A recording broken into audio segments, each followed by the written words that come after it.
Hello, नमस्कार मंडळी, कसे आहात? मजेत ना? मी पण मस्त आहे. घेऊन आली आहे तुमच्यासाठी ठरलं तर मग आणि घरोघरी मातीच्या चुली यांच्या महायुतीचा एपिसोड. आज आहे 12 मार्च आणि आजच्या भागात काय झालं माहिती आहे का? चला सांगते. तर काल असं झालं होतं की नाना सापडत नाही आहे, ते गायब झालेत आणि पोलिसांना एक डेड बॉडी सापडली आहे ज्याच्यावर नानांनी घातलेले होते तसे हुबेहूब कपडे आहेत, त्यांचा चष्मा आहे आणि बॉडीजवळ एक शाल आहे. आता जानकी आणि ऋषिकेश ती बॉडी एक्झामाइन करण्यासाठी गेले होते, पण आता जानकीचं असं म्हणणं आहे की ते नाना नाही आहेत, कारण जानकीने नानांच्या हाताला लाल आणि पिवळा धागा बांधला होता आणि त्या डेड बॉडीच्या हाताला काळ्या रंगाचा धागा होता. आता पाहूया पुढे काय होतंय. सुमित्राताईंचा जरा डोळा लागला होता. आता त्यांना स्वप्नातही नानांचीच बातमी पोलीस घेऊन आलेत असं दिसलं आणि त्या अचानक अहो अहो असं म्हणून त्यांना जाग आली. त्यांचा आवाज ऐकून अवंतिका तिकडे येते. ती म्हणते, आई काय झालं, ठीक आहात ना तुम्ही? तेव्हा ते म्हणतात, हे आले का, नाना आले का घरी? तेव्हा अवंतिका सांगते, नाही आई अजून, पण येतील ते. तर सुमित्राताई टेन्शनमध्ये येतात. ते म्हणतात, येतील म्हणजे अजून कसे नाही आले? देवसुद्धा पाण्यात ठेवून झाले ग. काल रात्रभर मी यांची वाट बघत दारापाशी उभे होते. माझा पहाटेपर्यंत मी जागे होते. अजून कसे नाही आले ग? आता दुसरीकडे सायलीला मधुभाऊंची काळजी वाटते, म्हणून ती विचार करत असते की मधुभाऊ जेवले असतील का, ते वेळेवर गोळ्या घेत असतील का. आता तिला असं वाटतं की जानकीला फोन करावा, म्हणून ती फोन करते आणि ती जानकीला विचारते की मधुभाऊ कसे आहेत ग, जेवले का ते, गोळ्या घेतल्या का त्यांनी? तेव्हा जानकी सांगते, हो जेवण केलं त्यांनी, पण औषधं घ्यायला जरा ते कंटाळा करतात, पण मला त्यांना वा करावं लागतं, मग ते घेतात औषधं. सायली म्हणते, अगं जसं जसं त्यांचं वय वाढत आहे ना तसं तसं ते जरा हट्टी आणि लहान मुलांसारखे वागायला लागलेत. खरं तर त्यांची जबाबदारीचं ओझं मला तुझ्यावर टाकायचं नव्हतं, पण परिस्थितीच अशी आली ना तर आता जानकी तिच्यावर चढते आणि म्हणते, काय म्हणालीस, जबाबदारीचं ओझं? अगं वडील आहेत ते आपले, आणि वडिलांचं कधी ओझं होतं का गं? तू काळजी करू नकोस, ते आहे तिथे व्यवस्थित. सायली म्हणते, अगं काळजी तर वाटणारच ना, तुला माहिती आहे मला एकदम भयानक स्वप्न आलं होतं. आणि मग ती सांगू लागते की कसं तिच्या स्वप्नात मधुभाऊंना मैपतने जीवे मारण्याचा प्रयत्न तिच्या स्वप्नात केला होता. सायलीचं सगळं बोलणं जानकी ऐकत असते. जानकीलाही काळजी वाटायला लागते की सायली मधुभाऊंची खूप जास्त काळजी करते आणि मग जानकीला असं वाटतं की सायली आधीच एवढी टेन्शनमध्ये, आता मी तिला नानांबद्दल नको सांगायला, नाहीतर ती अजून जास्त काळजी करेल. आता पलीकडून काहीच आवाज येत नाही म्हटल्यावर सायली म्हणते, जानकी काय झालं? तेव्हा जानकी म्हणते, काही नाही अगं, तुझ्या स्वप्नाचाच विचार करत होते, पण तू काळजी नको करूच, स्वप्न असतात गं. मी आणि ऋषिकेश इथे मधुभाऊंची व्यवस्थित काळजी घेऊ, तू काळजी नको करूस. सायली म्हणते, खरं तर तुझ्यावर ना त्यांची जबाबदारी सोपवून आम्ही निश्चिंत झालो आहे, पण एक वाटतच राहतं ना, असं वाटतं की मधुभाऊंना भेटावं, त्यांच्याशी बोलावं. बाप लेकींमध्ये हा जो प्रेमाचा धागा असतो ना, हा धागा ते नातं कधीच तुटू देत नाही. तो धागाच ते नातं टिकवून ठेवतो आणि त्याचं रक्षण करतो.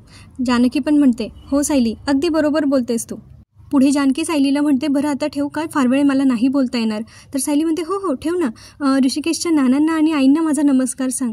तर जानकी म्हणते, हो हो, आणि मग आता ती फोन ठेवून देते. दुसरीकडे आता अवंतिका अजूनही सुमित्राताईंना समजवण्याचा प्रयत्न करते की शांत व्हा, पण त्या काही तिचं ऐकून घेत नाही आहे. त्या म्हणतात, अगं परत तेच नको ना बोलूस, शांत हो, येतील आता परत, एव्हाना यायला हवे होते. आणि ते आता अहो अहो करत हॉलमध्ये निघून जातात नानांना शोधायला. आणि हॉलमध्ये एक टी व्ही चालू असतो जो सारंग बघत असतो. त्या टी व्हीवर बातमी असते की काल रात्री मुळशी तलावाजवळ एक डेड बॉडी सापडली आणि अशी शंका वर्तवली जाते की आपल्या मुळशीचे नामांकित व्यापारी नानासाहेब रणदिवे यांचा त्या बॉडीशी संबंध आहे. पण आता ती डेड बॉडी नानासाहेबांची आहे की कोणी दुसरं याबाबत फारसे पुरावे हाती आलेले नाहीयेत आणि त्यामुळे पोलिसांनीही अजून तसं काही जाहीर केलेलं नाहीये. आता ती बातमी ऐकून सुमित्राताईंना भयंकर टेन्शन येतं आणि त्या खूप शॉकमध्ये असतात आणि ते म्हणतात, नाही, हे नाना नाही आहेत, हे टी व्हीवाले काहीही बातम्या दाखवतात, नाना नाही आहेत, ते नाना नाही आहे. सारंगही उठून म्हणतो, आई ऐक ना, ते नाना नाही आहेत, ते टी व्हीवाले काहीही दाखवतात, आई तू शांत हो. तर ते म्हणतात, सुमित्राताई म्हणतात की पण मग नाना एव्हाना यायला हवे होते, अजून का आले नाहीत मग? सारंग पण इथे त्यांना समजवत असतो की गावातले सगळे लोक त्यांना शोधतायत, आपण सगळे त्यांना शोधतोय आणि आता पेपरला बातमी पण दिली आहेत ना ते बेपत्ता असल्याची, कळेल लवकरच काहीतरी. आता मात्र सुमित्राताईंचा धीर सुटत चाललाय. त्या म्हणतात, आता मला नाही सहन होते, ते कुठे असतील, कसे असतील, मला नाही आता त्यांचा विचार करवते, कुठे गेले असतील, ते का नाही आलेत मग ते अजून, असं सगळं म्हणून आता ते सगळे लोक ते अस्वस्थ असतात घरातले. आणि सुमित्राताईंची अवस्था तर आता बघवतच नाही आहे. दुसरीकडे आता पोलीस स्टेशनमध्ये हवालदार पुरकर असतात. त्यांना ऋषिकेश विचारतो की कुठे गेलेत साहेब? इन्स्पेक्टर साहेब कुठे गेलेत? तेव्हा ते सांगतात अहो इथेच गेलेत. तेव्हा ऋषिकेश म्हणतो अहो काल रात्रीपासून आम्ही इथे आहोत. आता ऋषिकेशचा आवाज जरा चढतो त्या हवालदारावर आणि ते म्हणतात की आम्ही काल रात्रीपासून इथे आहोत, तुम्ही आम्हाला रात्रीपासून तेच सांगतायत इथेच गेले इथेच गेले, इथल्या इथे यायला एवढा वेळ लागतो का? जान्हवी ऋषिकेशला शांत करत म्हणते की अहो साहेब प्लीज तुम्ही आमची अवस्था समजून घ्या ना, काल रात्रीपासून आम्ही इथे आहोत, किती वेळ लागणार आहे इन्स्पेक्टर साहेबांना यायला? बरं ते नाही आले तर तुम्ही आम्हाला आमच्या नानांची आणि ती बॉडी म्हणण्याच्या आधी एक शब्द थांबते आणि मग तिला असं वाटतं की जे कोणी आहेत ज्यांचं हे झालंय ते आम्हाला दाखवत पण नाही आहात तुम्ही की ती व्यक्ती कोण आहे, आम्हाला बघू तरी द्या. पण मग ते हवालदार सांगतात की मला तशी वरूनच ऑर्डर नाही आहे, मला तशी परमिशन नाही आहे तुम्हाला दाखवण्याची. सौमित्र त्यांना म्हणतो पण तुम्ही आम्हाला एकदा तरी बघू द्या, म्हणजे ते नाना नसतील तर आम्हाला त्यांना दुसरीकडे शोधता येईल. या सगळ्यांमध्ये खूप वेळ वाया जातोय, तुम्हाला कळतंय का? पण आता इथे हवालदार म्हणतात बघा वकील साहेब, मी एक हवालदार माणूस आहे, मला जेवढं सांगितलंय तेवढं मी करतोय. ते नानासाहेब असतील अशी जेव्हा शक्यता वाटली तेव्हा सगळ्यांनी असं सांगितलंय, वरूनच तसा आदेश आहे की जोपर्यंत ही सगळी गोष्ट आणि सगळे पुरावे हाती लागत नाही, हे सगळं कन्फर्म होत नाही, तोपर्यंत कोणालाही बॉडीजवळ जाऊ द्यायचं नाहीये. मग ऋषिकेश चिडतो आणि म्हणतो मग काल रात्रीपासून आम्हाला इथे का बोलवून ठेवलंय? ते काही नाही, तुम्ही आत्ताच्या आत्ता फोन लावा आणि बोलवा त्या साहेबांना. तेवढ्यात इन्स्पेक्टर साहेब तिथे हजर होतात आणि म्हणतात कशाला फोन लावायचा आहे, आलोय मी. ते आल्या ऋषिकेश त्यांच्याशी बोलायला जातो साहेब, तर पोलीस म्हणतात हे बघा मला माहिती आहे तुम्हाला मला काय विचारायचं आहे, ते आमचा सगळा तपास झाला आहे, चला तुम्हाला बॉडी दाखवतो. आता मात्र सगळ्यांच्या पायाखालची जमीन सरकलेली असते. आपल्या जवळच्या माणसाला असं ह्या अवस्थेत बघणं खरंच कुणाच्याही नशिबात नको यायला. ते तिघंही आहे नाही तेवढी सगळी सहनशक्ती एकवटून त्या बॉडीपर्यंत जातात आणि मग पोलीस त्याच्यावरचा कपडा हटवतात. तेव्हा जानकीला समोर दिसतं की ते नानांचेच कपडे घातलेत त्या बॉडीला आणि मग जानकीचा तोल ढासळतो आणि ती जोरात रडायला लागते, नाना नाना ऋषिकेश नानांचेच कपडे येथे. मग ऋषिकेशला शंका वाटते, तो म्हणतो की तुम्ही असं चेहऱ्याला एवढं बँडेज का गुंडाळलंय? तर पोलीस सांगतात की त्यांच्या चेहऱ्यावर धारदार शस्त्राने खूप वार केले, त्याच्यामुळे आम्हाला बँडेज गुंडाळावं लागले. पुढे इन्स्पेक्टर म्हणतात की तुम्हाला खात्री करून हवी असेल तर मी काढतो चेहऱ्यावरचं बँडेज, पण सौमित्रला आता त्या अवस्थेत नानांना बघायचं नसतं म्हणून तो म्हणतो की नाही काही गरज नाही आहे त्याची. ऋषिकेश मात्र खूप सुन्न अवस्थेत असतो आणि मग पोलीस इन्स्पेक्टर त्यांना आवाज देत असतात, ऋषिकेश नानाच आहेत ना हे? ऋषिकेश आता मात्र काहीही व्यक्त न होता तिथून निघून जातो. त्याला फार मोठा धक्का बसलाय बहुतेक या सगळ्याचा. आता जानकी जोरात रडत असते, नाना घरी चला ना हो, नाना घरी सगळे वाट बघतायत ना, नाना घरी चला ना नाना. तेव्हा सौमित्र जानकीला धीर देत म्हणतो वहिनी सावर स्वतःला. तर जानकी म्हणते कसं सावरू भाऊजी, आईंना काय सांगायचं? त्यांना आपण सांगितलं होतं की नानांना आपण घरी घेऊन येऊ, आता आईंना कसं सांगायचं हे सगळं? तेव्हा जानकी खूप खूप जास्त इमोशनल झालेली असते आणि ती म्हणते आपली बाप लेकीची नात्याचा धागा असा तुटू शकत नाही नाना, प्लीज नाना उठा ना, घरी चला ना नाना, उठा ना नाना, घरी चला ना नाना. हा सीन प्रत्यक्ष पाहताना खरंच अंगावर अगदी सरसरून काटा येतो. जानकी खूप जास्त रडत असते. खरंच त्यांची मुलगी असल्यासारखं ती इथे एकदम मस्त तिने अभिनय केलेला आहे. आणि त्याच वेळेला तर तिचा हात नानांच्या हाताजवळ जातो आणि तिला सायलीचे शब्द आठवतात. तेव्हा ती त्या धाग्याकडे बघत असते आणि सायली तिला म्हटली होती की बाप लेकीच्या नात्यामध्ये हा जो धागा असतो ना, हा धागाच त्या नात्याचं रक्षण करत असतो. आणि तेव्हा जानकीला असं वाटतं की हा धागा, आणि मग ती उठून ताडकन उठते आणि ती म्हणते सौमित्रला की हे नाना नाही आहेत, हे माझे नाना नाही आहेत, ऋषिकेश हे नाना नाही आहेत. सौमित्र म्हणतो हे काय बोलतेस तू वहिनी? आणि जानकी तिथून ऋषिकेशला काहीतरी सांगण्यासाठी तिथून लवकर निघून जाते. दुसरीकडे सारंग फार जोरात रडतोय आणि तो म्हणत असतो नाना तुम्ही आम्हाला सोडून असं नाही जाऊ शकत. आवा ऐश्वर्या सांगा ना हे सगळं खोटं आहे, नाना आपले येतील ना परत ऐश्वर्या सांगा ना हे सगळं खोटं आहे. आणि तो खूप जास्त रडत असतो आणि ऐश्वर्याला आता पहिले त्याचा ड्रामा बघवत नाही. ती म्हणते मनातल्या मनात ती म्हणत असते काय चाललंय याचं, पण ही पठ्ठी त्याला अजिबात धीर देत नाहीये. ती अजून वरून सांगते की जे झालंय ते आपण बदलू नाही शकत ना, नाही बदलू शकत, गेले आपले नाना, हे आपल्याला स्वीकारावं लागेल. पुढे सारंगला काही त्याचं रडू आवरे ना, परत तो म्हणत असतो नाना झालं गेलं विसरून परत या ना नाना, परत या ना. आता सारंग म्हणत असतो ऐश्वर्याला की आपल्या नानांनी कोणाचं काय बिघडवलं असेल, काय झालं असेल, कोणी केलं असेल हे सगळं. तर आता ऐश्वर्याला पॉईंट मिळाला आहे ना बोलायला. मग ती म्हणते नाही आपल्या नानांनी काही कोणाचं बिघडवलं नव्हतं, पण त्यांच्या चालण्या बोलण्याने मात्र कोणाचं तरी काहीतरी बिघडलं असतं आणि त्यानेच केलं हे सगळं. म्हणजे आता बोलता ते खरं तर बोलून गेली आहे, पण इथे आता तिच्यावर डाऊट नाही येणार ना, डाऊट कोणावर जाणार आहे? जानकीवर. आता एकदम आत्मविश्वासाने सारंगला सांगत असते की हे सगळं त्याने नाही तिने केलंय, जानकी ऋषिकेश रणदिवेने केलंय. तर मग सारंगला हे काही पटत नसतं. तो म्हणतो अहो ऐश्वर्या हे काय बोलताय तुम्ही, नाना बरे व्हावे म्हणून तर त्या जानकी वहिनीने आता सगळं. तर ती म्हणते नाही प्रयत्न नव्हते करत, हे सगळं तिचं नाटक होतं, नाटक. कारण नाना जर बरे झाले असते तर त्यांनी सांगितलं असतं ना की त्यांना जिन्यावरून कोणी ढकललं, म्हणून तिने असं केलंय. ती वरून सारंगला सांगत असते तुम्ही किती भोळे आहोत, तुम्हाला कसं काही कळत नाही. ती सगळ्यांना विश्वासात घेण्यासाठी हे सगळं नाटक करते हो, म्हणजे जेणेकरून तिला सगळे तिच्यावर विश्वास ठेवतील आणि तिच्यावर कोणी संशय घेणार नाही, म्हणून हे सगळं तिचं नाटक होतं. अहो, एक नंबरची शहाणी बाई होती. इतके महिने घराबाहेर राहून सगळं व्यवस्थित प्लॅनिंग करून आणि आता आपल्या घरात आली होती. आता सारंगला ही गोष्ट मान्यच करायला तो तयार नसतो. तो म्हणतो, नाही ऐश्वर्या, नाही, माझ्या मनाला नाही पटत आहे. आता ऐश्वर्या म्हणते, सारंग मला एक गोष्ट सांगा, ती लोक एवढ्या घाईघाईत कुठे गेले होते ते कोणाला न सांगता? तेव्हा सारंग म्हणतो, अहो कुठे गेले होते म्हणजे कुठे गेले होते ते लोक? तेव्हा ऐश्वर्या सांगते की अहो नानांना मार्गी लावायला, त्यांना गायब करून त्यांचं काहीतरी. पण पुढे आता सारंगकडून ऐकलं जात नसतं. तो म्हणतो, नाही ऐश्वर्या प्लीज पुढे काही बोलू नका, मला नाही सहन होणार हो ऐश्वर्या, मला नाही सहन होणार. दादा आणि वहिनीच्या बाबतीत असं काही बोलू नका, ते आपल्या नानांच्या बाबतीत असं काही नाही करणार, मला असं सहन नाही होते ऐश्वर्या, असं बोलू नका.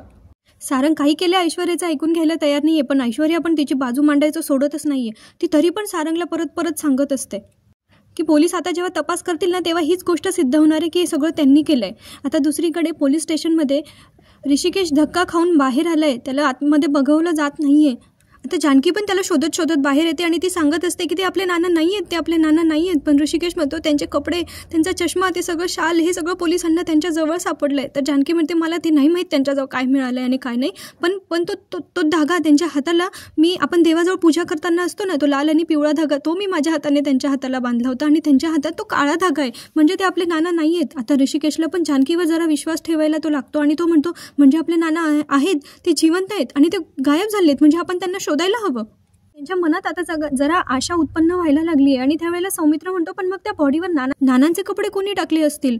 मग आता जानकी म्हणते की कदाचित नाना गेलेत असं आपल्याला दाखवण्यासाठी हे कोणीतरी घडवून आणलं असेल. बापरे जानकी, तू तर डिटेक्टिव्ह एजन्सीमध्ये राहायला पाहिजे होतं, सगळं समजतं ना गं तुला. पुढे जानकी म्हणते की मला असं वाटतंय की नानांना कोणीतरी किडनॅप केलं असेल आणि कुठेतरी डांबून ठेवलं असेल, पण मला चांगलं आठवतंय मी नानांच्या हाताला बांधलेला धागा त्या बॉडीच्या हातावर नाहीये, म्हणजे ते आपले नाना नाही आहेत. मला असं वाटतं जानकीने CBI जायला पाहिजे की ते सगळं समजतंय जानकीला. ऋषिकेश आता पुढे म्हणतो, ते आपले नाना नाही आहेत हे आपल्याला त्यांना कळवायला हवं आणि आपल्याला लवकरात लवकर नानांना शोधायला हवं. आता ते सगळे ते पोलीस स्टेशनमध्ये परत जात असतात, पण मग सौमित्र त्यांना सांगतो की तसंही पेपरवर्क आणि बाकीच्या फॉर्मॅलिटीज असतील तर ते आम्ही बघतो, तुम्ही घरी जा. आता ते तिघं जरा मनात आशा घेऊन की नाना कुठेतरी असतील आणि आपल्याला त्यांना शोधायचं ही आशा घेऊन आता ते घरी परतलेले असतात. मध्ये त्यांनी जरा एक सीन सायली आणि मधुभाऊंच्या फोनचा घेतलाय. मधुभाऊ सायलीला फोन करत असतात आणि ते म्हणतात की मला तुझी खूप आठवण येते आणि मला इथून लवकर बाहेर काढ. पण ते हेही सांगत असतात की जानकी आहे ना, ती अगदी तुझ्यासारखी आहे, अगदी तुझ्यासारखीच माझी काळजी घेते. सायली म्हणते, मग आम्ही पण तर तुमच्या दोघी लेकीच आहोत ना. मधुभाऊ म्हणतात, फक्त मला इथून लवकर काढ बाळा. तर सायली पण सांगते की मधुभाऊ, मी तुम्हाला वचन देते की मी तुम्हाला लवकर तिथून बाहेर काढेल. आता त्यांचा हा संवाद संपतो आणि इकडे आता अवंतिका हॉलमध्ये विचार करत बसलेली असते आणि तेव्हा ऐश्वर्या आणि सारंग तिथे येतात. सारंग म्हणतो, वहिनी अजून आले नाही का ते? तेव्हा ऐश्वर्या म्हणते अवंतिकाला की कशाला येणार, आता कसं येणार, पळून गेले असतील ते. अवंतिका म्हणते, ऐश्वर्या काय बोलतेस तू? तेव्हा ती सांगते की तुमच्या लक्षात नाही येते का, आजी, आई, तुझा तो वकील नवरा आणि तुम्ही लोक इतके भोळे आहात ना की ते दोघं तुम्हाला वेडं बनवताय, तुम्हाला कळत पण नाहीये. मला एक सांग, ते दोघं नेमके बाहेर गेले तेव्हाच नाना कसे काय गायब झाले आणि नंतर डायरेक्ट त्यांच्या मृत्यूची खबर आली? तू वकील आहेस ना, मग तुला या सगळ्या गोष्टींचं कनेक्शन लक्षात येत नाहीये? ती आता सारंगला सांगते की मी सांगते ना तुम्हाला सारंग, या नानांना गायब करण्यामागे या दोघांचाच हात असणार आहे. त्यावेळेला अवंतिका आता तिच्यावर चिडते आणि म्हणते, शट अप ऐश्वर्या. अवंतिका पण आता सारंगला सांगते की सारंग भाऊजी, अहो सांगायला ही काही पण वेड्यासारखा कसा विचार करते, ही सरळ आरोप करते ती त्यांच्यावर. आता सारंग म्हणतो, पण मला एक कळत नाहीये, ती बरोबरच बोलते आणि आमच्या दोघांच्या मनात एकाच वेळेला एकच विचार कसा आला बुवा? आता सारंगला हे तिने डोक्यात भरवलंय ना, वेडा सारंग. वरून तो पण अवंतिकाला सांगत असतो की मलाही तोच डाऊट आहे, मलाही तसाच संशय येतोय की त्या दोघांनीच काहीतरी केलंय, नाहीतर मला सांगा काल रात्रीपासून ते दोघं का आले नाहीयेत? अवंतिका म्हणते, काही काय बोलताय, सौमी पण गेलाय त्यांच्यासोबत, मग तो पण सामील आहे का त्यांच्यामध्ये? काही काय बोलताय तुम्ही? तर जानकी ऋषिकेश घरी आल्यानंतर अवंतिका म्हणत असते, बघितलं, मिळाली तुमच्या जीवाला शांतता, मिळाली का? बघा ते दोघं आलेत. अवंतिका पण जानकीला सांगत असते की बरं झालं तुम्ही आलात, ही ऐश्वर्या बघा तुमच्याबद्दल काय बोलते. तेव्हा जानकी म्हणते, हो तुळशीपर्यंत आवाज येत होता तुमचा. तर ऐश्वर्या येथे एक नंबर डायलॉग मारते, तुळशीचं काय घेऊन बसलीस ग, अख्ख्या मुळशीला ओरडून सांगायला मी तयार आहे की तुम्हीच आमच्या नानांना गायब केलंय. आता ऋषिकेश म्हणतो, अरे ही बाई अजूनही वाटेल ते बोलतेस आणि तू हिला सपोर्ट करतोयस सारंग. तर सारंग म्हणतो, नाही ना, नांगर ओढण्यापासून स्पर्धा जिंकेपर्यंत बायकोला सपोर्ट करण्याचा मग तर तूच घेतलाय ना, आम्ही लुझर आहे. बरं सांगतो मी यांना शांत राहायला, मग मला तू सांग नाना कुठे आहेत? असं या सारंगला स्वतःचं काही कळता येत नाही, आता बरं पोपटासारखं बोलता येतंय. ऋषिकेश म्हणतो, अरे मला काय विचारतो, तुझ्या बायकोला विचार ना, घरात काही वाईट गोष्ट घडली ना की तिचा हात असतोच. आताही मला वाटतंय की तिचाच काहीतरी हात असणार आहे याच्या मागे. तेवढ्यात तिकडून आहे ना आता सुमित्राताई येतात आणि म्हणतात, अहो कुठे गेला होतात तुम्ही?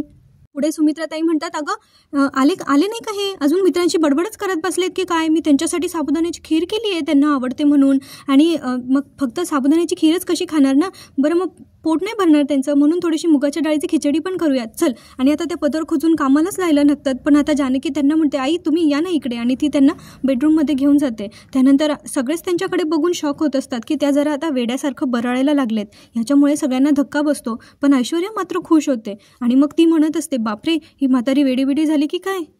ती पुढे म्हणते, हे काय आहे मध्येच, बरं आहे म्हातारा गायब म्हातारी वेडी, मज्जा येणार रे आता. जानकी आता त्यांना बेडरूममध्ये घेऊन गेलेली असते आणि तिथे अजून त्या वेड्यासारखंच बरळत आहेत की अगो साबुदाण्याची खीर केली आहे, आता त्यांना बाजून स्वयंपाक करायचा आहे, नाना आले की जेवायला मागतील, मग ते मी एक काम करते, मी पण येते तुझ्यासोबत किचनमध्ये आणि मग मी मस्तपैकी भाकरी थापते आणि ठेचा करते, नाहीतर नाना म्हणतील काय गं तुझं माझ्याकडे लक्षच नाही आहे सुना आल्यापासून, नुसते सुनांचेच लाड करते, मग मी करणार माझ्या सुनांचे लाड. आता जानकी त्यांना बिचारी पोटतिडकीने सांगत असते की आई नाना हरवलेत, पण ते म्हणतात अगं त्यांना असं न सांगता निघून जाण्याची सवय आहे. आता मात्र बिचाऱ्या जानकीला काही रडू आवरेना आणि ती आता सुमित्राताईंना गळ्याभेट घेऊन त्यांच्याशी ती रडत असते आणि ऋषिकेश पण तिकडून बघत असतो आणि त्यालाही वाईट वाटत असतं.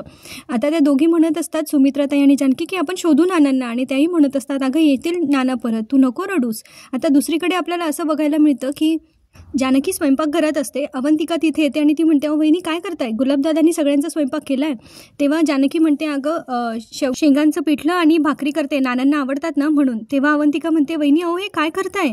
तर जानकी म्हणते हे बघ आईंच्या समाधानासाठी आपल्याला हे करावं लागेल, त्यांना आशा आहे की नाना परत येतील, तर मला त्यांची आशा मोडू द्यायची नाही आहे. मग अवंतिका म्हणते अहो पण हे सगळं चूक आहे. तर जानकी म्हणते काय चूक आहे. तर अवंतिका सांगते की अहो नाना गेलेत आणि आपल्याला ही गोष्ट.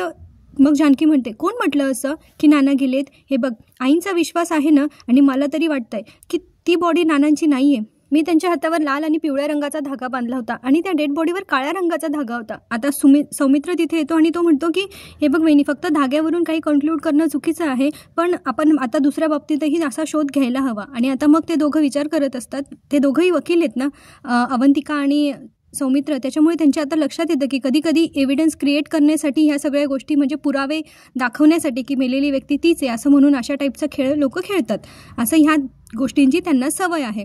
आणि आता मग यावर सौमित्र म्हणतो की माझे जे टिप्सर आहेत ना, म्हणजे जे टिप्स पुरवतात किंवा खबरी लोक जे म्हणतो ना आपण, तर ते अंगणापासून तर मोशीच्या वेशीपर्यंत आहेत आणि मी त्या सगळ्यांना कामाला लावलं आहे आणि आता आपल्याला ते सगळं याच्याबद्दल आपल्याला माहिती मिळू शकते. आता जानकी पण म्हणते की तोपर्यंत आपल्याला आईंचा विश्वास ढळू द्यायचा नाही आहे आणि आपण आपल्या पद्धतीने नानांचा लवकरात लवकर शोध घ्यायचा आहे. आता हे म्हणतात दोघं अवंतिका आणि सौमित्र म्हणतात की आता आपण नानांचा लवकर शोध घेणार आहे आणि त्याच्यासाठी ते सगळे माणसं कामाला लावलेत. अवंतिका म्हणते ग्रेट सौमी. आता अवंतिका सौमित्राला सांगत असते की ती ऐश्वर्याने तिच्यावर पण जरा लक्ष ठेवायला पाहिजे. ऋषिकेश म्हणतो मी तिच्याबद्दल पण सांगितलं आहे आणि ते लोक तिच्यावर पण लक्ष ठेवणार आहेत, त्यामुळे आपल्या हातात लवकरात लवकर काहीतरी लागेल. त्यांचा हा प्लॅन ऐश्वर्या पडद्याच्या मागून ऐकत असते आणि ती म्हणते माझ्या मागे माणसं लावतायत काय, तुम्हाला माहीत नाही आहे, आता मी तुमच्या मागे कोणाला लावते ते बघाच तुम्ही. आता इकडे पोलीस स्टेशनमध्ये इन्स्पेक्टर साहेब आणि हवालदार दोघंही एकमेकांशी बोलत असतात की ही रणदीपींची केस जरा कॉम्प्लिकेटेड आहे. मग आता हवालदाराच्याही हे लक्षात आलं आहे की हे दाखवण्याचा वेगळा प्रयत्न करत आहे आणि आहे भलतंच काहीतरी दुसरं. तर आता ते म्हणतात, इन्स्पेक्टर साहेब म्हणत असतात की ही गोष्ट जर आपल्याला काहीतरी एव्हिडन्स असेल तरच आपण काहीतरी बोलू शकतो याच्यावर. आणि एव्हिडन्स म्हणजे ते हत्यार, ते धारदार शस्त्र ज्याच्याने त्यांच्यावर वार झालेत, आपण त्याच्यावरच्या हातांचे ठसे बघू शकतो. तेव्हा पोलिसांना ऐश्वर्या फोन करते. आता ते म्हणत असते, पोलीस म्हणतात की कोण बोलताय. तर ऐश्वर्या म्हणते तुमची वेल विशर, नानासाहेबांच्या खुनाबद्दल मी तुम्हाला माहिती देऊ शकते, हवी आहे. आता पोलीस म्हणतात काय मस्करी चालली आहे. तेव्हा ऐश्वर्या सांगते की नानासाहेबांचा खून कोणी केला आहे, त्यांना गायब कोणी केला आहे याची पक्की माहिती आहे माझ्याकडे. जानकी आणि ऋषिकेश हे ज्या दिवशी नानासाहेब गायब झाले त्या दिवशी घरात नव्हते. तेव्हा पोलीस म्हणतात हो, आणि अवंतिका आणि सौमित्र पण घरात नव्हते. त्यावर ही म्हणते ऐश्वर्या की फक्त तेवढंच नाही आहे, त्याच्या आधी पण नानांना जीवे मारण्याचा प्रयत्न केला होता त्या जानकी ऋषिकेश रणदिवीने. त्यानंतर आता ना पोलीस सांगतात हवालदाराला की हा फोन ट्रेस कर. तेव्हा ऐश्वर्या म्हणते की काय साहेब, माझा फोन ट्रेस करून काही होणार नाही आहे, जर तुम्हाला नजर ठेवायचीच असेल ना तर त्या जानकी आणि ऋषिकेशवर लक्ष ठेवा बस. आणि तेवढं बोलून आता ती फोन ठेवून देते. त्यानंतर ती मोबाईलमधलं सिम काढून फेकून देते आणि मग स्वतःशीच म्हणत असते की तुला माहीत नाही आहे जानकी, त्या दिवशी तू माझ्या तोंडात पुरणपोळीचा घास कोंबला होतास ना, आता बघ मी तुझ्या तोंडाला कसा फेस आणते ते, तुला माहीत नाही आहे मी कोण येते. ऐश्वर्या फार कॉन्फिडंट दिसते, काय प्लॅन आहे काय माहिती तिचा. आता इकडे दुसरीकडे जानकी आणि ऋषिकेश एकमेकांशी बोलत असतात. ऋषिकेश म्हणतो की मला आईची अवस्था आता बघवत नाही आहे, मला हे सहन होत नाही आहे आणि या सगळ्यामध्ये मला एका व्यक्तीवर फार संशय येतो आहे, सयाजीराव धोंडे पाटील. आजपर्यंत ठीक होतं, तो सयाजीराव आपल्याला त्रास देत होता, पण आज त्याची मजल नानांपर्यंत पोचली आहे. मी त्याला आता सोडणार नाही आहे. जानकी म्हणते अहो आपण शोधून काढू नानांना, पण तुम्ही आता शांत व्हा, आता डोकं शांत ठेवा. उगीच तुम्ही एवढ्या रागात तिकडे गेलात आणि तुमच्या हातून काही वेडावाकडं घडलं तर, म्हणून जानकी त्याला जायला नाही म्हणत असते. पण ऋषिकेश मात्र डोक्यात राग घालून तिथून निघून गेलाय. जानकीला आता त्याची पण काळजी वाटते. पुढे आता यांचं काय होणार आहे, नाना कुठे गेले असतील आणि ऋषिकेश कुठे गेला असेल हे बघणं आता मनोरंजक ठरणार आहे. इथे त्यांनी आता घरोघरीचा एपिसोड जरा बाजूला ठेवला आहे. आता आपल्याला सायली अर्जुनचा एपिसोड म्हणजे ठरलं तर मगचा एपिसोड बघायला मिळतो. सायली अर्जुन काल पोलीस स्टेशनला गेले होते विलास मर्डर केसबद्दलचे सगळे डॉक्युमेंट्स व्हेरीफाय करण्यासाठी आणि विलासला कोणी बेल दिली होती ती गोष्ट बघण्यासाठी. तेव्हा त्यांच्या लक्षात येतं की त्या डॉक्युमेंट्समधले, त्या फाईलमधले काही जे महत्त्वाचे काही पेपर्स असतात ना ते गहाळ असतात. आता अर्जुन म्हणतो की सांगा मला ती कोणी केली होती ती बेल. आता ते इन्स्पेक्टर उडवाउडवीची उत्तरं देत असतात आणि म्हणतात अहो मला नाही माहिती, या केसला 2-2.5 वर्ष झाली आहेत. आता त्या माणसाचं नाव मला नाही आठवते. तर सायली म्हणते नीट आठवून बघा, महिपत शिकरे होतं का त्या माणसाचं नाव. आता ते इन्स्पेक्टर म्हणतात हे बघा बेलचे पेपर इथे नाही आहेत, नाहीतर आपल्याला लगेच कळालं असतं. पण मग अर्जुन म्हणतो मग आपण हे एवढे एकच आपण रेकॉर्ड मेंटेन करतो का.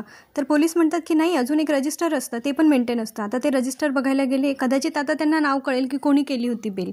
आता दुसरीकडे प्रिया आली आहे अश्विनच्या क्लिनिकला.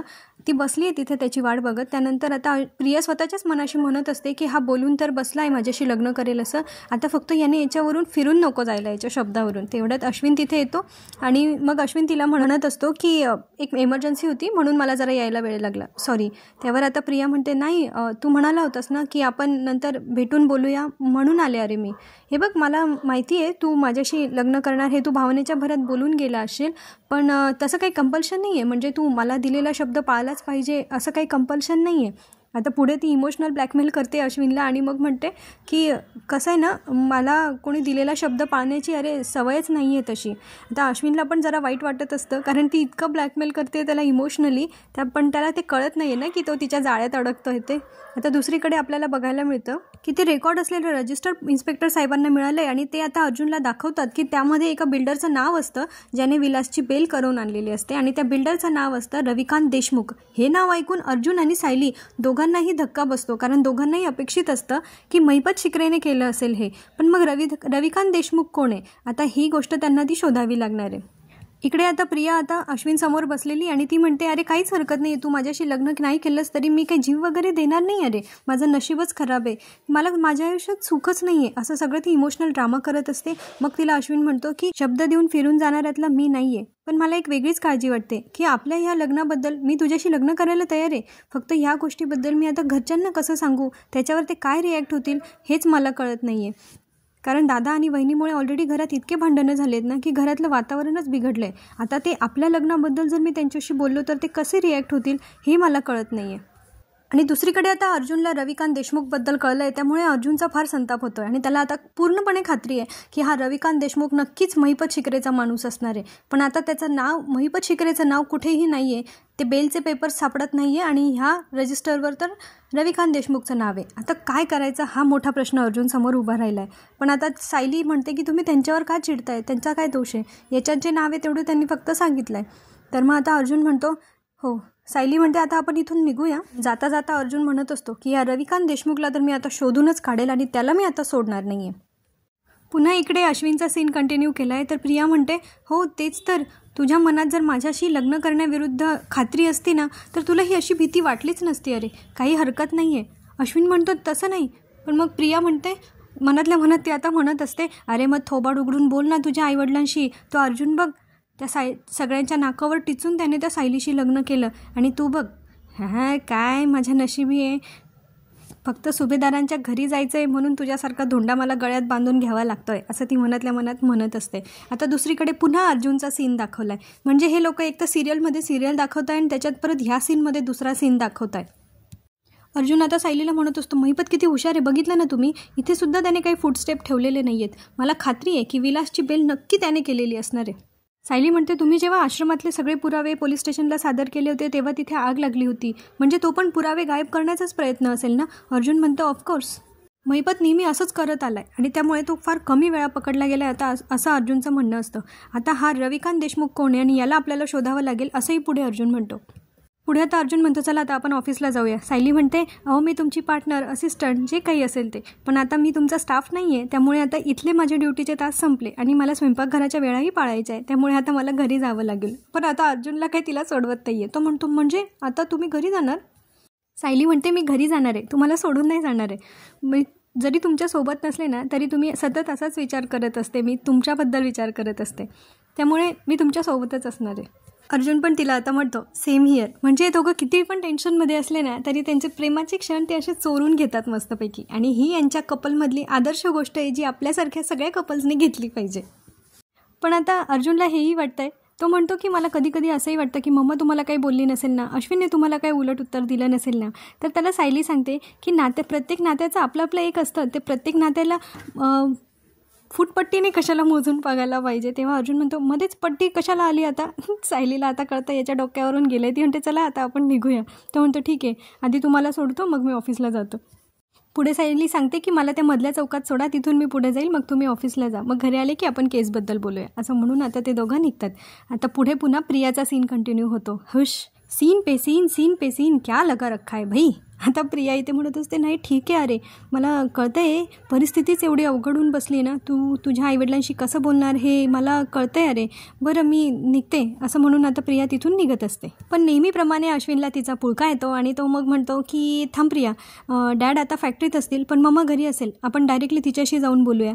तेव्हा ती म्हणते की अरे पण आत्ता. तो म्हणतो हो आपण आता डायरेक्ट तिकडेच जाऊया आणि बोलूया, तुझी यापुढे कुठलीही फसवणूक होणार नाही याची जबाबदारी माझी. प्रिया म्हणतो तू आपल्यासाठी एवढं सगळं, माझ्यासाठी एवढं सगळं करतोय. अश्विन म्हणतो तुझ्यासाठी नाही आपल्यासाठी. आणि आता अश्विन तिला एवढा मस्त म्हटलेला असतो की तुझी यापुढे कुठली फसवणूक होणार नाही याची जबाबदारी माझी. आणि ही शहाणी त्याला म्हणते की सॉरी पण मी तुझ्या बाबतीत अशी कुठली गॅरंटी तुला देऊ शकत नाही. होते अशी लोक असतात, चेहऱ्यावर वेगळा मुखवटा पेरडाव करून घेतात आणि त्यामुळे यांच्या मनातलं पाप कोणाला दिसत नाही. आता ते डिरेक्टली घरी पोचलेत बाबा. आता अश्विन गेलाय बहुतेक त्याच्या मम्माशी आधी बोलायला आणि आता इकडे प्रिया सोफ्यावर बसलेली आहे. तिला सायली दिसली आहे किचनमध्ये स्वयंपाक करताना. तर सायली दिसली आणि ही टोमणे मारणार नाही असं होणार नाही ना. गेली आता ती सायलीकडे टोमणे मारायला परत. आणि आता तिकडे गेल्यानंतर म्हणते अरे हो तुमच्याकडे आता वेगवेगळ्या वेळेला वेगवेगळा स्वयंपाक होतो ना, म्हणून इथे कायम एक मोलकरी नसते, कधी विमलताई असतात तर कधी तू. आता सायलीने इथे मस्त उत्तर दिलं आहे तिला एकदम. सायली म्हणते विमलताईंचं म्हणशील तर त्या इथे जे काम करतात ना ते खूप वर्षा दर्जाचं आहे आणि अशी कितीतरी संसार अशी जी मदत मिळते ना त्यामुळे चाललेत. आणि माझं म्हणशील तर माझ्या माणसांसाठी मी इथे काम करते आणि त्यासाठी तू मला मोलकरीण म्हणत असशील ना तर त्याच्यात माझा अभिमान आहे. त्याच्यामुळे आता सायली काही तिच्या बोलण्याचं वाईट वाटून घेत नाही. पण मग तरी पण प्रिया काही सोडत नाही खुसपटं काढणं. ती म्हणत असते की विमलताईंना तरी थोडाफार दर्जा आहे, इथे काहीतरी मान आहे त्यांना, पण तुला तुला तर तेवढी पण किंमत नाही आहे, तुला तर कचऱ्याची किंमत नाही आहे या घरात. आणि सारखी काय माझी माणसं करत असते. हीच तुझी माणसं माझ्यावर किती प्रेम करतात बघितलं आहेस ना. सायली म्हणते किती दिवस, तुझा खरा चेहरा समोर येईपर्यंत फक्त तेवढेच दिवस, आणि नंतर एकदा का तुझं खरं रूप समोर आलं ना मग बघ. सायली म्हणते की तुझे 100 अपराध भरतील तो दिवस आता दूर नाही आहे प्रिया. तेवढ्यात आता अश्विन प्रियाला आवाज देतो, तन्वी वर ये. प्रिया परत सायलीला म्हणते की मी आता वर जाते तर माझी कॉफी तू वरच घेऊन येशील का. सॉरी मी तर विसरूनच गेले होते की तुला तुझ्या सासूच्या रूममध्ये एंट्रीच नाही आहे. किती दुर्दैवी सून आहेस गं तू. असं म्हणून आता परत प्रिया तिथून निघून जाते. पण सायलीला आहे ना प्रियाचं असं अचानक घरी येणं जरा खटकलं आहे. ती म्हणते प्रिया अशी अचानक घरी का आली असेल, तिची तब्येत ठीक नसेल का, किंवा मग प्रतिमा त्यांच्या तब्येतीचं काही. आता मी डायरेक्ट कॉफी घेऊन आईंच्याच खोलीत जाते, म्हणजे मला कळेल तरी प्रिया इथे का आली आहे ते. इकडे आता अश्विनने बहुतेक आता कल्पनाताईंना सांगितलं आहे तर त्या म्हणत असतात अश्विन तुला कळतंय का तू काय बोलतोय ते. तन्वीचं लग्न तर तुझ्या मोठ्या भावाशी ठरलं होतं ना. मग अश्विन म्हणतो की पण त्या लग्नाचं पुढे काय झालं हे आपल्याला सगळ्यांना माहिती आहे ना. मग तन्वीने पुढे तिचं आयुष्य काही रडत घालवायचं का. तर आता कल्पनाताई म्हणतात नाही तन्वीसाठी एखादा चांगला मुलगा बघावा, तिचं लग्न एखाद्या चांगल्या मुलाशी व्हावं असं आम्हाला नेहमीच वाटत होतं, पण तो चांगला मुलगा तू असशील असं मला कधी वाटलं नव्हतं.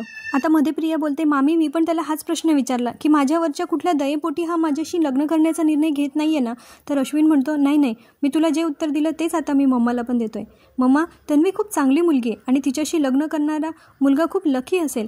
ती या घरासाठी एकदम उत्तम सून असू शकते आणि म्हणून मी तिच्याशी लग्न करण्याचा निर्णय घेतलाय.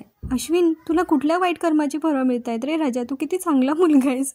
आता इकडे सायली अजून विचार करते की प्रिया अजून अशी अचानक का आली असेल आणि आली तर ती आईंच्या खोलीत का गेली असेल. आता इकडे कल्पनाताई प्रियाला म्हणतात, ये तन्वी इथे बस. पण अर्जुनवर प्रेम असताना अश्विनशी लग्न करायचं तुझ्या मनात तू तयार कशी झालीस गं. तेव्हा प्रिया म्हणते, प्रेम म्हणजे नक्की तरी काय असतं गं मामी. मी इतके दिवस एका मृगजळाच्या मागे फिरत होते. हा काय कल्पना आहे. आणि मोठ्यांनी सांगितलेलं गोष्टीचं प्रेम म्हणून मी इतके दिवस समजत होते. पण प्रेम म्हणजे नक्की काय असतं हे अश्विनशी नीट मैत्री झाल्यावर मला कळलं. माझ्या डोळ्यात पाणी आलं की त्याला त्रास होतो, मी अपसेट असली की त्याला त्रास होतो. मग प्रेम म्हणजे अजून दुसरं काय असतं गं हे मला अश्विनशी भेटल्यानंतरच कळलं. सायली आता त्यांचं बोलणं ऐकत असते आणि आता त्यावेळेला कल्पनाताई म्हणत असतात तन्वीला की तन्वी, तुझं म्हणणं मला पटतं आहे, पण तरी पण मला यांच्याशी आणि पूर्ण आजीशी एकदा बोलावं लागेल. प्रिया आता सोज्वळपणाचं आव्हानात म्हणते की त्या दोघांची जर या लग्नाला परवानगी नसेल ना तर मी या घरात पायसुद्धा ठेवणार नाही अगं. आता कल्पनाताई इतक्या खुश असतात, त्या म्हणतात की तुमच्या दोघांमध्ये ना तुमच्या आईवडिलांचे संस्कार दिसत आहेत म्हणे. आता त्या विचार करत असतात की अर्जुनने कॉन्ट्रॅक्ट मॅरेज केल्यावर ना मला नेहमी असं वाटायचं की मी संस्कार देण्यात कुठे कमी पडले, पण अश्विन तू आज सिद्ध करून दाखव 4 संस्कार चांगले केलेत. त्यावर आता प्रिया म्हणते, मामी तू तुझ्या सगळ्या मुलांवर संस्कार चांगलेच दिलेच गं, पण आता त्यातून त्यांनी काय घ्यायचं हे त्यांनी ठरवायचं ना. आणि त्यातलं अश्विनला जास्त चांगलं कळलं, त्याने जास्त चांगले संस्कार घेतलेत. आणि कल्पनाताई पण आता प्रियाला म्हणतात, तुझ्यात तर मला प्रतिमाचेच संस्कार दिसत आहेत. सायलीची आता बाहेर तळमळ होते, तिला आतमध्ये यायचं आहे पण ती विचार करते जाऊ की नको. पण तिला हेही जाणून घ्यायचं आहे की प्रिया इथे का आली असेल. म्हणजे हे जे काही बोलत आहेत ते अजून सायलीने काही ऐकलेलं नाही आहे. आता कल्पनाताई या दोघांच्या लग्नाला परवानगी देतातच. म्हणजे अश्विन विचारतो तसं की मम्मा म्हणजे तू या लग्नाला तयार आहेस. तर त्या म्हणतात हो, पण मग मला फक्त पूर्ण आजींशी आणि याच्या पप्पांशी बोलावं लागेल असं पण त्या सांगतात. आणि ते दोघं आता एकत्र नमस्कार करतात. तेवढ्यात सायली खूप हिंमत एकत्र करते आणि ती दरवाजा उघडते. पण तिला हे दोघं नमस्कार करताना वगैरे नाही दिसत, त्यामुळे तिच्या लक्षात नाही येत की हे कशासाठी बोलत आहे. पण तिच्या डोक्यात मात्र शंका आहे की हे दोघं एकत्र बोलतील असा कुठला विषय असेल. आणि तेवढ्यात ती बिचारी दरवाजा उघडून आत येते. तर कल्पनाताई तिच्यावर इतक्या उद्धटासारख्या चिडतात ना आणि म्हणतात, तुला कोणी सांगितले नसते उद्योग करायला. तेव्हा सायली सांगते की प्रियानेच सांगितलं होतं कॉफी आणायला. तेव्हा त्या म्हणतात, जा खाली. एकदम असं परक्यासारखं हकलून लावतात तिला. बिचारी, मला फार वाईट वाटलं. आता बिचारी सायली पण काही उद्धटपणे उत्तर देत नाही आणि शांतपणे दरवाजा बंद करून घेते. कल्पनाताईंचं हे रूप मला अजिबात नाही आवडत आहे, पण ते किती दिवस सहन करावं लागणार आहे काय माहिती. आता सायलीच्या डोक्यात अजूनही तेच आहे की हे दोघं एकत्र आईंशी असा काय विषय बोलत होते. बहुतेक तिला थोडी शंका येते. आता दुसरीकडे अर्जुन आणि चैतन्य ऑफिसमध्ये बसले आणि ते रविकांत देशमुख नावाच्या माणसाची हिस्ट्री, जॉग्रफी, बायोग्राफी सगळं शोधण्याचा प्रयत्न करत आहेत. पण चैतन्याला काहीच मिळत नाही आहे. म्हणजे सोशल मीडिया अकाउंट्स नाही आहे, त्याचं इंटरनेटवर कुठे नाव नाही आहे, त्याचा इंटरव्ह्यू नाही आहे. आणि सांगायला तो खूप मोठा बिल्डर आहे, मग इंटरनेटवर काहीतरी माहिती पाहिजेच ना. असं अश्विन आणि चैतन्य दोघांना एकत्रितपणे वाटत असतं. मग ते ह्या निष्कर्षावर पोहोचतात की कदाचित रविकांत देशमुख नावाचा माणूस नसेलच, असा माणूस महिपत शिकरेने तयार केला असेल. म्हणजे जसं त्याने अथर्व विचारेचे खोटे पेपर्स बनवले तसं काहीतरी करून त्याने या रविकांत देशमुख नावाच्या माणसाकडून हे बेलचं मॅटर करून घेतलं असेल असं त्या दोघांचं आता म्हणणं असतं. आणि आता त्याला कसं शोधून काढायचं किंवा हे महिपतचं खोटं आता कोर्टासमोर कसं आणायचं ह्याबद्दल ते आता विचार करायला लागतात. तेव्हा आता सायलीने अर्जुनला फोन केलेला असतो. आता हा भाग मिस करू नका, मज्जा येणार आहे पुढे. सायली आता अर्जुनला म्हणत असते की आज आहे ना प्रिया आली होती अश्विन भाऊजींसोबत आणि ते नंतर आईंच्या रूममध्ये गेले आणि ते दोघं काहीतरी त्याच्या कोणत्या तरी विषयावर बोलत होते. त्यावर आता अर्जुन म्हणतो की प्रियाला तर काय आपल्या घरी येण्याचा चान्सच पाहिजे असतो. भेटली असेल अश्विनला कुठेतरी रस्त्यात आणि आली असेल त्याच्यासोबत घरी, तरी पण तुम्हाला शंका आहे का, मग मी अश्विनला फोन लावून बघतो. तर मग आता सायली म्हणते नाही नको ठीक आहे. तर अर्जुन म्हणतो तुम्हाला प्रियाने टोमणे नाही मारले का आल्यानंतर. सायली म्हणते ती माझ्याशी तर तिरकसच बोलते ना. मग अर्जुन म्हणतो मग झालं तर काय प्रॉब्लेम आहे मग. पण मग सायली सांगत तिच्या वागण्यातून जरा शंका वाटली एवढंच. बरं मी डबा पाठवला होता तो खाल्ला का तुम्ही, असं ती आता पुढे अर्जुनला विचारत असते. आणि अर्जुनने काही डबा खाल्लेला नसतो, कामाच्या नादात तो विसरून गेलेला असतो. पण आता तिला सांगणार कसं डबा नाही खाल्ला म्हणून. मग तो आधी म्हणतो की तुम्ही डबा कशाला पाठवला, मी बाहेरून काहीतरी मागवलं असतं ना, कारण ते दोघं बराच वेळ बाहेर होते ना, त्यामुळे मग तिला त्रास नको असं अर्जुनला वाटत असतं. पण आता सायली म्हणते नाही पण खाल्ला की नाही डबा. मग अर्जुन म्हणतो हो खाल्ला ना खाल्ला, हे काय हातच धुत होतो मी आता असं. मग सायली म्हणते बरं मग ठीक आहे, सांगा आज कोणती भाजी होती डब्यात. अर्जुनला आता काही भाजीचं नावच आठवत नाही, कारण त्याने डबा खाल्लेलाच नसतो. आता तो चैतन्याला इशारे करत असतो, डबा डबा डबा गोल गोल असा हात करत असतो. चैतन्याला आधी कळतच नाही, पण मग अर्जुन म्हणतो भाजी ना, भाजी भाजी भाजी. मग चैतन्य धावपळ करत डबा शोधतो. तो डबा ओपन करायपर्यंत आता सायली म्हणते वांग्याची भाजी होती ना आज, कशी वाटली. मग अर्जुन म्हणतो हां, मी तर एकदम बोटं चाटून चाटून खाल्ली, मस्त झाली होती वांग्याची भाजी. तेव्हा सायलीला कळतं याने काही डबा खाल्लेला नाही आहे. तोपर्यंत तिकडे चैतन्य पण डबा उघडत असतं आणि मग अर्जुन म्हणतो हां, वांग्याची भाजी एकदम छान झाली होती. मग सायली सांगते की वांग्याची नाही, उसळ दिली होती मी डब्याला. तेव्हा तो म्हणतो हां उसळ, आणि तोपर्यंत चैतन्याने डबा उघडलेला असतो आणि तो त्याला हळूच सांगत असतो अर्जुन वांग्याची नाही, उसळची भाजी दिली आहे. म्हणजे आता हे पण सायलीला ऐकायला गेलेलं असतं. मग ती म्हणते की अहो तुम्ही बायकोला इतकं घाबरतात की तिला सांगायला म्हणजे तिला सांगायला घाबरतात की तुम्ही कुठली भाजी म्हणजे डबा खाल्ला की नाही. मग अर्जुन म्हणतो हो, मी घाबरतो ना बायकोला, कारण मी डबा वेळेत नाही खाल्ला तर ती ओरडते ना मला, म्हणून. सायली सांगत असते मग एवढी भीती वाटते तर डबा वेळेत खाऊन घ्यायचा ना. आता सायली फोन ठेवते आणि मग चैतन्य तिकडे उभा असतो. अर्जुन म्हणतो तुला सांगता येत नाही का डब्यात कोणती भाजी आहे लवकर ते. चैतन्य म्हणतो एवढा घाबरतो तर मग वेळेत खायचं होतं ना. तर अर्जुन आता त्याला सांगतो चैतन्याला तू माझ्या टीममध्येस की माझ्या बायकोच्या टीममध्येस. तेव्हा तो म्हणतो चैतन्य की एक वकील ह्या नात्याने तुला कळलं पाहिजे होतं आतापर्यंत की मी सायली वहिनीच्या टीममध्ये. मग अर्जुन त्याला सांगतो हो ना, सायलीच्या टीममध्ये आहेस ना, मग जा आता हा डबा मी एकटाच खातो. आणि आता त्यांची इथे क्यूटवाली दोस्ती यारी आपल्याला बघायला मिळते. आता हा यांचा सीन संपतो आणि पुढे आता महिपतचा सीन सुरू होतो. आज दिसलाच नाही दिवसभरात महिपत, नाही का. चला आता महिपत काय करतोय ते बघूया. महिपत इकडे एका पोलिसासोबत बसलेला असतो, सरंजामे साहेब. आणि आता महिपत त्याला म्हणत असतो की कसं आहे ना साहेब, त्या किल्लेदाराला त्याची पोरगी ही त्याचीच पोरगी आहे, ती पटवून देण्यापासून तुम्ही आम्हाला बऱ्याचशा गोष्टींमध्ये मदत केली आहे. तर मग आता आमची पोरगी पण जेलमध्ये आहे, तर बघा तिला सोडवायचं कसं आहे. ही केस तापलेली आहे, प्रकरण तापलेलं आहे, अर्जुन सुभेदार तापलेला आहे, तर त्याला थंड कसं करायचं ते बघा थोडंसं. आता ते सरंजामे म्हणत असतात की कसं आहे ना साहेब, महागाई वाढली आहे, तुम्ही खोके पोचवले ते आम्ही घेतले, पण आता महागाई वाढली आहे, परत हे प्रकरण पण वाटतं तेवढं सोपं नाही आहे, त्याच्यामुळे जरा. मग त्याला महिपत म्हणतो आता हाताला लागतील तेवढे पैसे मी तुम्हाला देतोय, बाकी माणसासोबत पाठवून देतो. मग तो पोलीस पण म्हणतो हो, फक्त विसरू नका म्हणजे झालं, बाकी मी सगळं बघतो. आता ही काहीतरी फिल्डिंग परत याने इथे लावलेली आहे, तर याचा परत अर्जुन सायलीला त्रास नको व्हायला एवढीच एक अपेक्षा. पुढे आपण बघतो की आता महिपतला सयाजीरावांचा फोन येतो. आता महिपत बोलतो बोला सयाजीराव, तुम्ही दिलेली कामगिरी आम्ही अगदी चोख पार पाडली की नाही, त्या म्हाताऱ्याला उचलायचा होता त्याला उचलला की नाही. सयाजीराव म्हणतो अहो बरोबर आहे तुमचं, तुम्ही दिलेली कामगिरी एकदम चोखपणे पार पाडली आहे बघा. मग आता चला त्या निमित्ताने आपण एक पार्टीच करून टाकू. आता कसली पार्टी असं महिपत म्हणतो.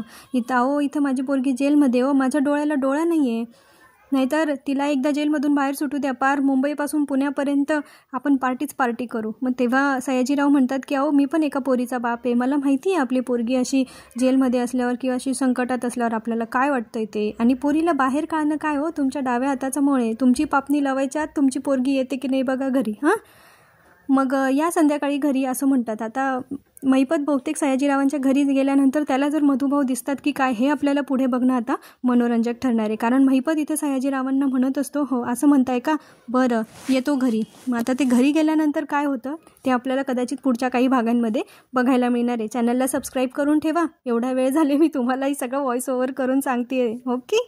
आता अर्जुन आणि चैतन्य पुढे विचार करतायत की आता त्यावेळेला ऑफिसर इन्चार्ज कोण होतं हे जर आपल्याला कळलं तर आपल्याला कदाचित कळू शकतं की विलासची बेल कोणी करून दिली होती. मग चैतन्य म्हणतो अरे ही इन्फॉर्मेशन असेल कदाचित या फाईलमध्ये. मग ते चेक करतात तेव्हा त्यांच्या लक्षात येतं की इन्स्पेक्टर सरंजामे होते. झालं आता परत हाही महिपतचाच माणूस असणार आहे. मग आता अर्जुन म्हणतो आता हे इन्स्पेक्टर सरंजामेंशी आपल्याला कॉन्टॅक्ट केला पाहिजे. तेव्हा चैतन्य कोणाला तरी इन्स्पेक्टरला फोन करतो, त्यांच्याकडून सरंजामेंचा नंबर मिळवतो. झालं.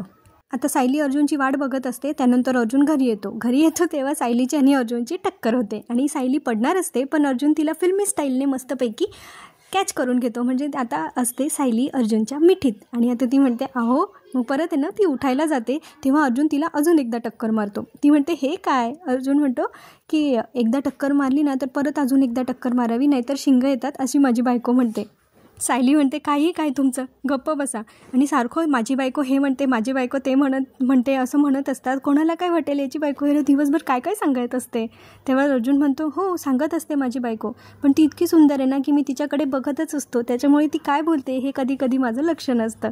असं सायली म्हणते. हो ना, तुम्हाला सगळं ऐकायला येतं आणि सगळं कळतं. आता सायली अर्जुनला बेडवर बसवून घेते आणि त्याला विचारत असते की आता मला सांगा, मी तिकडून आल्यानंतर तिथे काय काय झालं, काही माहिती मिळाली का? पण अर्जुन सांगतो की आता काहीच माहिती नाही मिळाली. म्हणजे त्या रविकांत देशमुखबद्दल इंटरनेटवर काहीच माहिती नाही मिळाली, तर तो आहे की नाही असंच वाटतं, म्हणजे तो एक्झिस्टच करत नाही असं वाटतंय. तर मग सायली पण त्याला आता तेच क्ल्यू देते की त्यावेळेला जे ऑफिसर इन्चार्ज होते त्यांच्याबद्दल माहिती मिळवून बघा. तर अर्जुन म्हणतो की हो, वकिलाची बायको शोधता तुम्ही? मग सायली म्हणते की लगेच फोन करा. मग ते इन्स्पेक्टर सावंतांना फोन करतात, तेव्हा सावंत सांगतात की ते तर रिटायर झाले, जे सरंजामे आहेत ते, पण त्यांचा नंबर आहे आणि आता ते अर्जुनला त्यांचा नंबर देतात.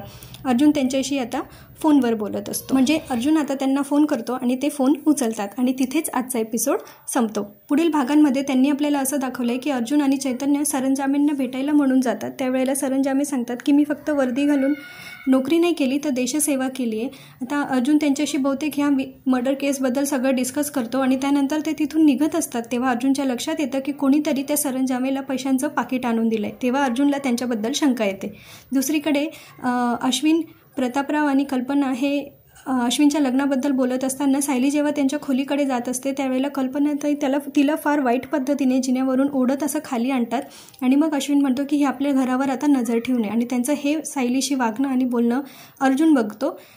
आणि इकडे आता आपल्याला बघायला मिळतं पुढच्या भागातल्या घरोघरी मातीच्या चुलीमध्ये की जानकी ना आता मधुभाऊंसाठी डबा घेऊन जात असते. तेव्हा ऐश्वर्या म्हणते की ही कोणासाठी डबा घेऊन जाते हे मला बघितलं पाहिजे. मग आता मधुभाऊंबद्दल ऐश्वर्याला कळतं की काय हे आता पुढच्या एपिसोडमध्ये बघणं मनोरंजक ठरणार आहे. आणि जेव्हा जानकी मधुभाऊंसाठी डबा घेऊन गेलेली असते तेव्हा तिथे एक फोटो असतो ज्यात एक फक्त छोटी मुलगी असते आणि तो फाटलेला असतो. त्यावेळेला जानकी म्हणते की मला कोण घेऊन आला तो आश्रमात? त्यावेळेला मधुभाऊ सांगतात की तुझी आई तुला आश्रमात घेऊन आलेली होती. आता हा सगळा मेस आपल्याला पुढच्या काही भागांमध्ये बघायला मिळणार आहे. भरपूर प्रश्नांचा उलगडा होणार आहे आणि आपल्याला त्यांची उत्तरं मिळणार आहेत. त्यामुळे चॅनलला सबस्क्राईब करून ठेवा. मी सगळे भाग तुमच्यापर्यंत घेऊन येणार आहे. व्हिडिओ आवडला असेल तर चॅनलला लाईक करा, शेअर करा. हसत राहा, खुश राहा, आपली आणि आपल्या प्रियजनांची काळजी घेत राहा. धन्यवाद.